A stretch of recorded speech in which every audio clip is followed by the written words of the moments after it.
Good morning, नमस्ते टस्टले यहाँ सबैजनालाई। आज पनि बिहान चाँडो उठेँ। आजको नयाँ दिन सँगसँगै तपाईँहरूलाई फेरि नयाँ एउटा ब्लग देखाउँदैछु। यो ब्लग चाहिँ आज गाडीको विषयमा छ। गाडीको ब्याट्री म चेन्ज गर्न जाँदैछु आज। त्यही भएर आज जाँदैछु साजन भाइकोमा।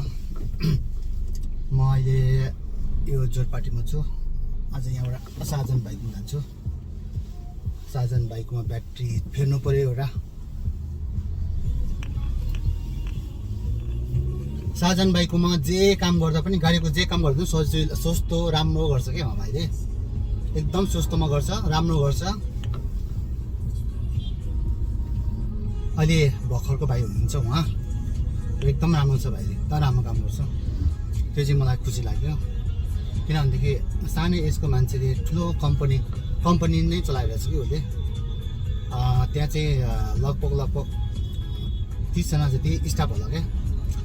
डेन गर्ने छुट्टै, कलर गर्ने छुट्टै, त्यसपछि गाडीको पार्ट सम्बन्धी हेर्ने छुट्टै, बडी सम्बन्धी हेर्ने छुट्टै, इन्जिन सम्बन्धी हेर्ने छुट्टै, त्यस्तो गरेर त्यो भाइले खोलिरहेको छ। अनि त्यो भाइको चाहिँ एकदमै राम्रो छ, मलाई एकदम मनपर्छ। त्यहाँ काम गरेदेखि मलाई एकदम जस गाडी पनि एकदम सफा बनाएको छ क्या भाइले। सफा बनाएको छ, एकदम फ्रेस बनाएको छ। अब कम्पनीमा गर्नलाई कम्पनीको मेरो चाहिँ त्यो सक्यो कि, वारेन्टी सक्यो होइन, ग्यारेन्टी सबै सक्यो होइन। त्यही भएर चाहिँ अब वारेन्टी ग्यारेन्टी नभएपछि फेरि कम्पनीमै गर्नुपर्ने ऊ पनि त भएन नि होइन। एकदम महँगो पर्छ होइन। ओहो, यहाँ त बाइक एक्सिडेन्ट बस्छ स्कुटीमा। स्कुटीलाई बाइकले ढङ्ग हानिन्छ। अब सानोतिनो एक्सिडेन्ट हुन्छ, जहाँ पनि हुन्छ होइन। तर पनि अब अलिकति विचार गर्नुपर्छ। अब गल्ती कसको हो, गल्तीलाई रियलाइज गर्नुपर्छ। सबभन्दा ठुलो कुरो चाहिँ गल्ती, मिस्टेक भयो भने चाहिँ, गल्ती भयो भने चाहिँ रियलाइज गर्नु पऱ्यो क्या। मेरो गल्ती भयो, सरी चाहिँ भन्नुपर्छ होइन। किनभनेदेखि सबैजना मान्छे हो, बुझ्छन् होइन। अब त्यही भएर म चाहिँ सबैले एक्लै अर्काको गल्तीलाई महसुस गरौँ होइन। अब म डन हो भन्ने टाइपले चाहिँ अहिलेको समयमा कोही पनि नआए पनि हुन्छ होइन। त्यही ठिकै छ। म ब्याट्री फेर्नलाई अहिले जाँदैछु। त्यो चाहिँ जम्बो डाँडानिर छ क्या, ठ्याक्कै जम्बो डाँडा जाने बाटोमै छ। साजन अटो भनेर बाटोमै छ, राम्रो छ, एकदमै मजाको छ। अनि त्यही हो, त्यो भाइले सबै काम भाइकोमै गर्छु म अबदेखि चाहिँ। कम्पनीको वारेन्टी सकेपछि कम्पनीमा गएर फोकटमा गाडी धोए पनि 13% प्लस गरिदिन्छ। सर्भिस चार्ज 10% गरेर 23% जोडिदिन्छ।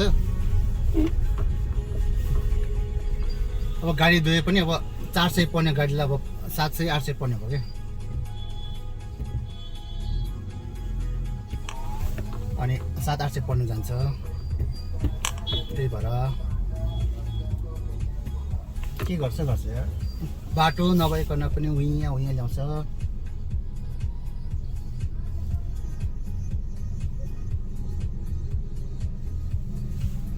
हुन त भाइहरू के अब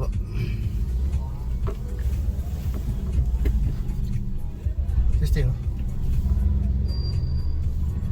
नेपालमा गाडी चलाउँदाखेरि अब मै डन भनेर चलाउँछन् मान्छेहरू। ठिकै छ, के गर्नु त अब। त्यसै चलाउँछ भने त्यसै चलाउनु पऱ्यो नि कि होइन र।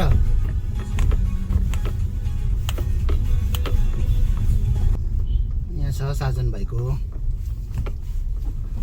ठ्याक्कै यहाँ राइट साइडमा जम्बो डाँडा पुग्नुभन्दा अलिकति अगाडि राइट साइडमा साजन अटो छ। यस्तो छ यहाँ त, यो चाहिँ हेर्नुहोस् त, सबैले हेर्नुहोस् त, मजाले हेर्नुहोस् है हजुर। यत्रो ठुलो खोल्या छ। अहिले ठुलो एजको पनि होइन होइन, सानै हो भर्खरको, तर एकदम मजाले खोल्नु भएको छ। भाइकोमा पुरै हामीले गाडी लिएर आउँछ नि भाइकोमा। त्यो सब हाइड्रोलिक राखिरहेको छ क्या। एउटा, दुईवटा, तिनवटा, चारवटा आएको छ हाइड्रोलिक पनि। यहाँ तपाईँले हेर्न सक्नुहुन्छ साजन अटो होइन, जोरपाटी। फोन नम्बर पनि छ, तपाईँ याद गर्नु, फोन नम्बर याद गर्नुहोस् है। मजाले राख्दैछु मैले फोन नम्बर तपाईँको साजन भाइको। यही हो। एकजग चाहिँ म मेरो गाडीको ब्याट्री विक छ यसो गर्नुपर्छ, मास्क चाहिँ लाउनै पर्छ होइन, मास्क लगाएर हिँड्नुपर्छ, अझै पनि कोभिडको डर छ। एकजग चाहिँ म गाडीको ब्याट्री डाउन भएर आएको, तर गाडीको ब्याट्री डाउन हुन्छ, रिमोटको ब्याट्री डाउन भएको रहेछ। अनि साथसाथै मेरो गाडीको चाहिँ के भएको रहेछ भनेदेखि अर्को चाहिँ मलाई बिहान गाडी स्टार्ट गर्दा चाहिँ एकदम गाह्रो हुन्छ क्या, गाडी बिहान स्टार्ट गर्दा एकदम गाह्रो हुन्छ। त्यही भएर म चाहिँ सँगसँगै त्यो गाडीको ब्याट्री पनि चेन्ज गर्छु कि, अलिकति पावरफुल राख्छु। पहिलाको चाहिँ 12 भोल्ट के समथिङ होला, त्योभन्दा अलिकति बढी राख्छु। नेपालमा चाहिँ यस्तो उयो कम्पनीवाला चाहिँ राम्रो रहेछ, आफू हालिन्छ। एक्साइड भनेको एकदम राम्रो कम्पनीमा पाउनुहुन्छ होइन, तर नेपालमा नाम चलेकै कम्पनी हो यो एक्साइड।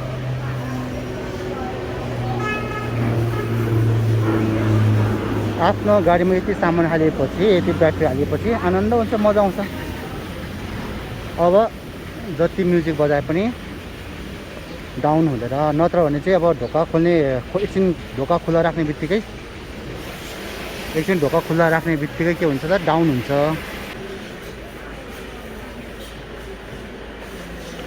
है रामसाइली, पुरा रामसाइली भनेर भाइले ग्रिज लिएर आएछ। ग्रिज कहाँ त लाउने भनेदेखि यहाँ त लाउने क्या, यो पुरा खेल आएछ। यहाँ त लाउनु पऱ्यो, यहाँ पनि पुरा खेल आएछ होइन, खेल आएर बिजोग रहेछ। पछि त प्याट भाँचिन्छ नि है, त्यहाँ चाहिँ मोबिल हाल्नु पर्छ होइन, ग्रिजै हाल्ने हो।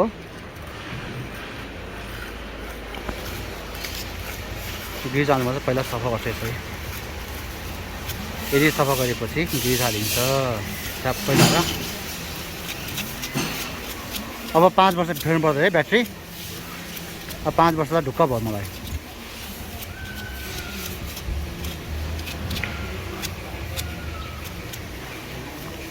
नत्र भने साथी बोलाउनु, साथीको गाडी बोलाएर स्टार्ट गर्नुपर्छ कहिलेकाहीँ बिहान।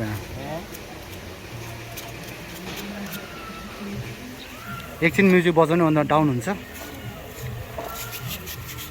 पुरा खाक्सी लगाइरहेको छु भाइले, अनि त्यसपछि ग्रिज लाउने। त्यसमा काम भएपछि मजाले यसो सफा भयो भने चाहिँ दामी हुन्छ, मजा आउँछ है काम गरेपछि। त्यसो गरेपछि नत्र भने कुनै ठाउँमा चाहिँ अब यो खाक्सी नलाइकन यतिकै खियामाथि नै त्यो ग्रिज हालिदिन्छ।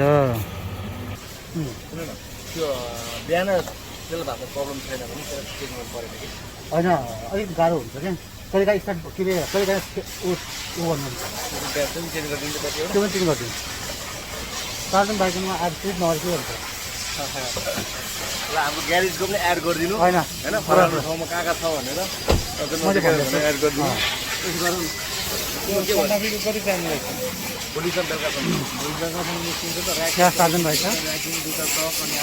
सार्जन भाइकोमा आएपछि सबै काम तमाम हुन्छ। ओके, सार्जन भाइकोमा आएर ब्याट्री पनि फेरे होइन, सबै ब्याट्री फेरिसके, रिमोटको ब्याट्री पनि फेरे, गाडीको ब्याट्री पनि फेरे। अब बाँकी छ आफू घर जाने। अनि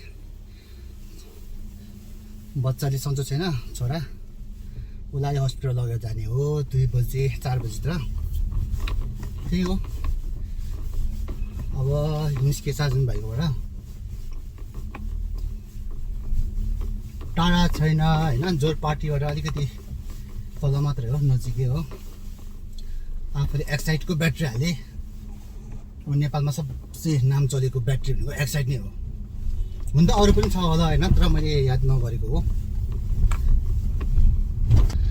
अनि त्यो सार्जन भाइको त्यो जुन ब्याट्री त्यो धेरै समयसम्म राख्दाखेरि चाहिँ त्यो के नटहरू पनि सब खिया लागेर चाहिँ, अनि त्यो जुन ब्याट्री हाल्ने भाइले पुरा त्यो नटहरूलाई पुरा कलर गरेर पुरा त्यो के अरे खियालाई चाहिँ पुरा खाक्सी लाएर चाहिँ टल्काएर त्यसपछि चाहिँ के गरेर त कलर हालेर मजाको बनाइदियो कि, नत्र भने पुरा हेर्नु नआउने भएको छ, खिया लागेर रातो भएको रहेछ। अनि यसरी काम गरिदियो भने चाहिँ हामी पनि खुसी हुन्छौँ, राम्रो हुन्छ। अनि जहाँतिर राम्रो गर्छ त्यहीँ आउनु त हो नि हामी। आफ्नो घर पुग्यो, बल्ल घर पुग्यो, आफ्नो टेन्सन भएन अबदेखि।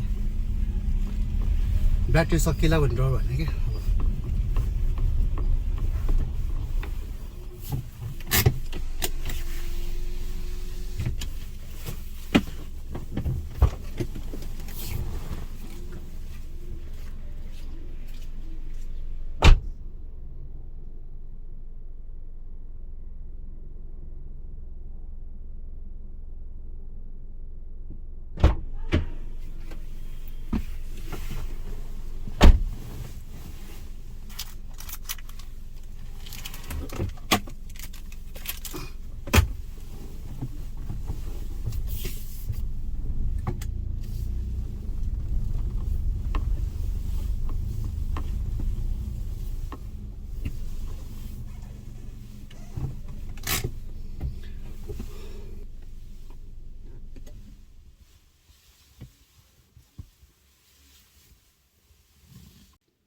Thank you so much watching my video.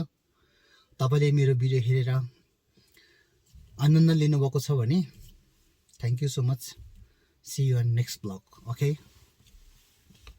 By bye bye bye bye bye bye by.